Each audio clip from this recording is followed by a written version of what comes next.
Hello everyone, আসসালামু আলাইকুম। সবাই কেমন আছেন? দেখেন, আমের দিনে কাঁচা আম খাওয়ার মজাটাই কিন্তু আলাদা। এখন আমি এই কাঁচা আমটা খাবো। গাছের নিচ থেকে আমি এটাকে কুড়িয়ে এনেছি, এটা ঝড়ে পড়ে গেছে, তো এটা এখন আমি খাবো। কাঁচা আম খাওয়ার মতো মজা, উফ দেখেন কি নাইস! কাঁচা পাকা আম খাওয়ার মতো মজাই আলাদা।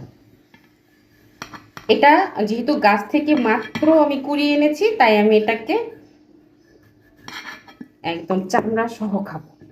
দারুণ মজা, দারুণ। এই যে দেখেন, আমি একটু লবণ নিচ্ছি এখানে, আর একটু শুকনা মরিচের গুঁড়ো নেব।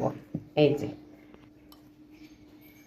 তো কাঁচা পাকা এই আমটা আমি যে একটু লবণ, একটু শুকনো মরিচ এই যে একসাথে নিয়ে নিয়েছি। এখন এটা আমি এই কাঁচা মরিচটা সহ এবং আম এবং এই আমের ছোলাটা সহ খাবো।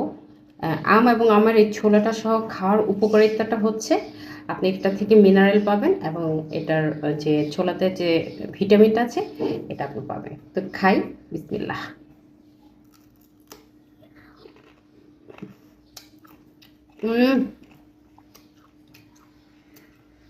সেই স্বাদ!